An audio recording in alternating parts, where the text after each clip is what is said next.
বন্ধুরা, আমি ভালো আছি। আপনারা কেমন আছেন? আমি প্রিয়াঙ্কা নিয়ে এসেছি আবল তাবল যুগলবন্দির একটা নতুন ভিডিও, একটা নতুন দিন নিয়ে। আজকে 11ই এপ্রিল, আমার বাবার মৃত্যুবার্ষিকী। আর এই বছরে 2 বছর কমপ্লিট হলো। তো উনি মারা গেছেন 2020-র 11ই এপ্রিল। তখন সবে সবে লকডাউন হয়েছে। যেহেতু কর্মসূত্রে আমার বাবা বাইরে থাকতেন, তাই আমরা শেষবারের জন্য ওনাকে দেখতে পারিনি। কেন কি, তখন একদম লকডাউন চলছে, যাতায়াতের কোনো প্রশ্নই ছিল না। চেষ্টা করা হয়েছিল, কিন্তু আমরা যেতে পারিনি। তো স্বভাবতই আজকের দিনটা, মানে বাবা নেই এটা ভাবতে, মানে প্রত্যেক সন্তানের জন্যই তার পিতা মাতা বা মা বাবার যে কি বলবো, মানে যে অবদান জীবনে, সে অবদান ভোলা সম্ভব নয়। এবং আমি ছোটোর থেকে অনেককেই দেখতাম তারা মা হারা বা বাবা হারা হতো। তখন ভাবতাম যে এই দিনটা যেন ঈশ্বর আমাকে কোনোদিন না দেখায়। মানে আমার বাবা বলছিলাম যে বাবা নেই বা মা নেই, এটা যেন কাউকে দেখতে না হয়। কিন্তু প্রত্যেককেই দেখতে হয়। কিন্তু সেই দিক দিয়ে আমি মনে করি যে আমাকে দেখতে হয়নি যে আমার বাবা নেই। আমি যেহেতু ছোট, তো আমার সাথে বাবার বন্ডিংটা অন্যরকম ছিল। তো যাই হোক, সেই নিয়ে আর বিশেষ কথা বলতে চাই না। আজকে মৃত্যুদিন হলেও মৃত্যুবার্ষিকীর যে কাজ বাবার, সেটা পড়েছে হচ্ছে আপনাদের 20 এপ্রিল। তো সেদিন কাজ হবে। আজকে ওই মনে মনে বাবাকে নিশ্চয়ই সব সময় মনে করব, সব সময় মনে করি। কিন্তু আজকের দিনটা যেন, এই যে মৃত্যুবার্ষিকী বা এই ধরনের দিনগুলো যেন বারবার চোখে আঙ্গুল দিয়ে বুঝিয়ে দেয় যে মানুষটা নেই। তাই আমি এগুলোকে পালন করা একদম পছন্দ করি না। আমি বিশেষ করুন, আমি কারোর ফটো রাখিনি, না আমার শাশুড়ির ফটো রেখেছি, না আমার বাবার ফটো রেখেছি। আছে অবশ্যই ফটো, বিশেষ দিনে বার করা হয়, তাদের মালা পরানো হয়, কিন্তু আমি চোখের সামনে রাখি না। কারণ আমার লাগে যে এই ছবিগুলোতে রাখা বা তাকে মালা দেওয়া বা তার সামনে প্রদীপ জ্বালানো, এতে আরও বারবার মনকে মনে করিয়ে দেওয়া যে সেই মানুষটা নেই। এই ভাবলে একটা কি বলবো, অন্যরকম একটা বোধ আসে, একটা অন্যরকম ফিলিংস আসে, যেটা নাকি খুব কষ্টকর। মানে যারা হারিয়েছেন তারাই জানেন তারা কি হারিয়েছে। রোজকারের মতো মেয়ে বেরিয়ে গেছে, হাজবেন্ড নিয়ে গেছে। তো উনি বাজারে গেছেন, তো ফিরবেন কিছুক্ষণ পর। তো আমার কর্মব্যস্ততা শুরু, আজকের দিন শুরু। আমি সবসময় বলি যে একটা পজিটিভ, আমার ভিডিওটা দেখে যেন প্রত্যেকের পজিটিভ ফিল হয়, পজিটিভ বোধ হয়। কিন্তু আজকে আমি নিজে অবশ্যই পজিটিভ, আমি পজিটিভ থাকি, কারণ আমার মাকে আমার সুস্থ রাখার জন্য আমাকে পজিটিভ থাকতে হয়। কিন্তু কোথাও একটা গিয়ে ঠিক বোধ হচ্ছে না। তো সবাই ভালো থাকুন, আমি সারাদিনটা দেখানোর চেষ্টা করব। আর হলো, আজকে রোদ প্রচুর, কাল থেকেই ভালো গরম পড়েছে। রাতের দিকে খুব হাওয়া দিচ্ছিল, কিন্তু গরমটা প্রচুর আছে। সবাই সাবধানে থাকবেন, অবশ্যই গ্লুকন-ডি খাবেন, বেশি করে জল পর্যাপ্ত খাবেন। আর বয়স্ক মানুষদের যত্ন করবেন, ছোটদের খেয়াল রাখবেন। সঙ্গে থাকুন ততক্ষণের জন্য। টাটা।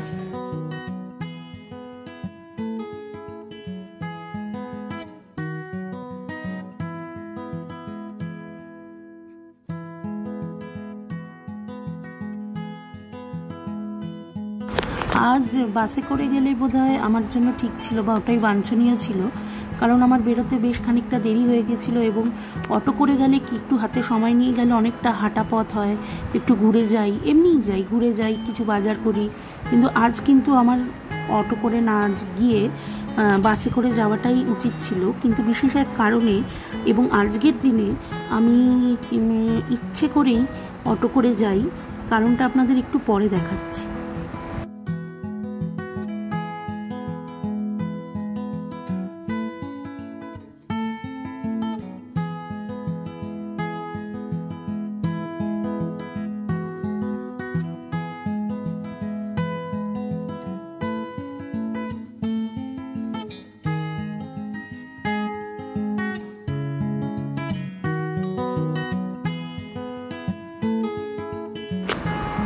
আপনারা আমাকে মাঝে মাঝেই দেখেন এই পথ দিয়ে যেতে।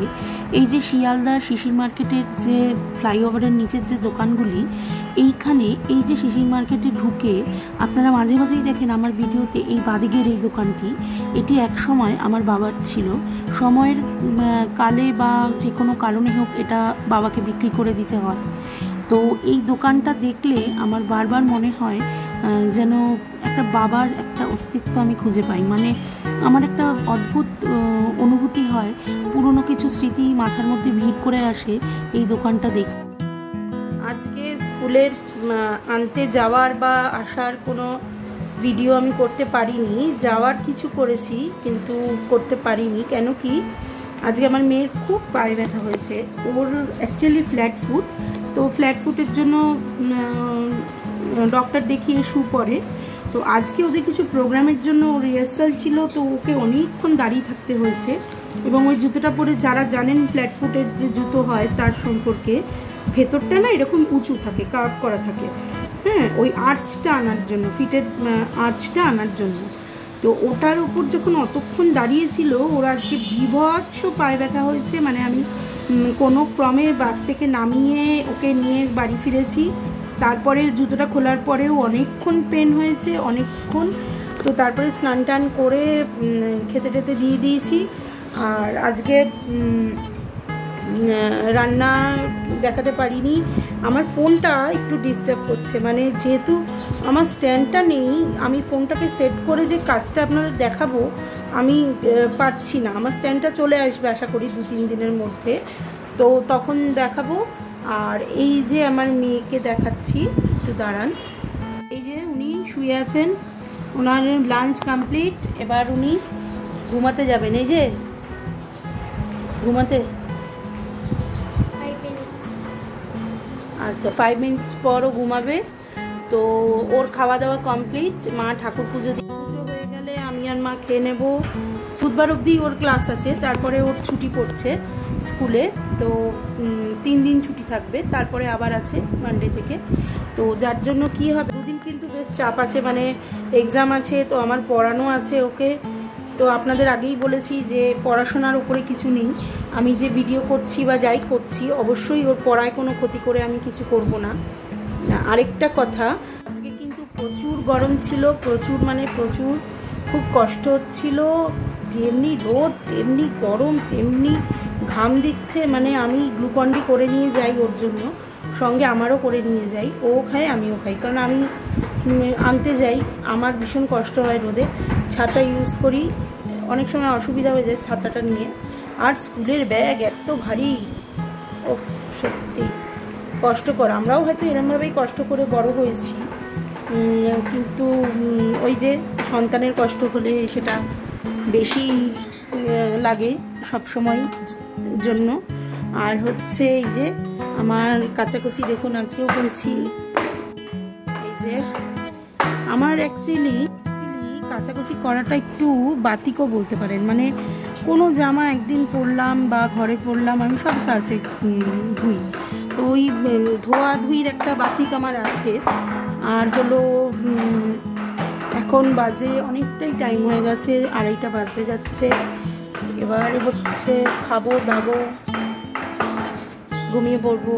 একটু ঘুমের দরকার আমার আছেই, আমি একটু শুয়ে না শুয়ে একদমই কোনো কাজ করতে পারি না। এই যে এখানে বাড়ি উঠছে একটা, এই সব ঠোকাঠুকি আওয়াজের জন্য মানে আমি ভয়েস ওভার দিতে দিতে ক্লান্ত, কোনো কথাই শোনা যায় না। এই একটু এনারা থেমেছেন।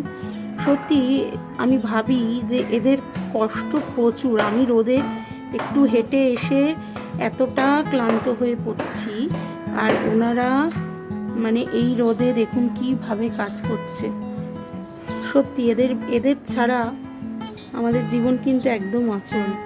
দেখুন স্কুল থেকে এসছে, খেয়েছে দিয়েছে, স্নান টান করে ঘুমালে উঠতে চায় না, আর এখন ঘুমাতে চাইছে না। না ঘুমালেও কিন্তু পড়তে পারবে না, ও কিছুক্ষণ পর থেকেই ঘুম এসে যাবে, এই হয়ে যাবে সে হয়ে যাবে, ঘুমাতে চাইছে না, আবার ঘুম থেকে উঠতেও চাইবে না। খুব ভালো, আমি আজকে আপনাদের দেখাবো ওকে ঘুম থেকে ডাকলে ও কিরকম করে। এবার ঘুমিয়ে পড়, ট্যাপটা দে আমায়।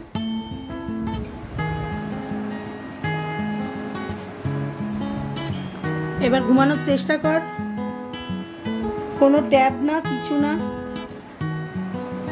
স্কুল থেকে ফেরার পরে আমি ওকে 10 মিনিটস ট্যাব অ্যালাউ করি, ঠিক আছে? ও ট্যাবটা দেখে নিজের মতো, ও কোনো অ্যাপ কিছু দেখে না, ও ট্যাবে ও না ইউটিউব দেখে না কিছু দেখে। ও দিন রাত এডিট করছে, ও কমিক্স বানায়, ও কি বানাস? ওই পাহেলি বানায়, আপনাদের একটা দেখিয়েছিলাম। তো এইসবই করে, তো তার জন্য 10 মিনিটস নেয়। তো অলরেডি 10 মিনিটস ওভার, ও এখনো চাইছে, তা আমি তো ওকে অ্যালাউ করবো না। এই যে নতুন কিছু বানিয়েছে, দাঁড়া আমি ব্যাক ক্যামেরায় দেখাই, এটা ফ্রন্ট ক্যামেরায় উল্টো আসবে। কিছু বানিয়েছে আবার। Adjectives are describing words which it describes. What it describes? It describes person. She is wise. Animal, for example, that dog is very dangerous. Describing words which are adjectives, the wise and dangerous are adjectives. Okay, now see this chart. Adjectives, it's also describe place and things. For example, Sri Lanka is a small country, it is a red pen. Small and red are adjectives. ছোটর থেকে ও যেটা পড়ে, ওর ধরুন যেই সাবজেক্টটা পড়ানো হলো, ওটা প্রথমে আমার মাকে পড়ায়, মোটামুটি অ্যাডজেক্টিভ তারপরে ভার্ব সমস্ত পড়ানো হয়ে গেছে। এখন ও নতুন ধরেছে, ও যেগুলো পড়ে সেগুলোকে এইভাবে ও এডিট করে রেখে দেয়। তো এই জন্য আমি ওকে বকি না, ওই ভালো জিনিস, কিন্তু ওর বিকেলে পড়া আছে, তো এখনও ঘুমোচ্ছে না, আবার ঘুমোলেও উঠতে পারবে না। তো তার জন্য ট্যাবটা দিয়ে শুয়ে পড়। সবাইকে বলে দাও good afternoon. Good afternoon. Tata.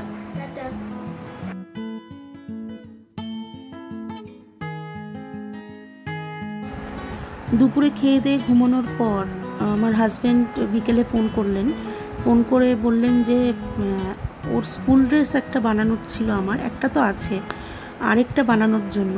তো যেটা কিনেছি সেটা খুব মানে টেরিকটের এবং ভালো না, প্রচণ্ড ঘাম হচ্ছে, কষ্ট হচ্ছে গরমে। আমি একদম পিওর কটনের বানাতে যাব বলে ঠিক করেছিলাম। তো আমরা যেই দোকানটা যাই সেটা হচ্ছে আনন্দপালিতে, এবং ওখানে পিস রয়েছে, আপনি বেছে নিয়ে আপনি বানাতে পারেন, এবং খুব ভালো দোকানটা। তা সেইখানে যাওয়ার জন্যই আমরা তৈরি হয়ে ওনার সাথে, উনি অফিস থেকে এলেন, তারপরে ওনার সাথে আমরা বেরিয়ে গেলাম।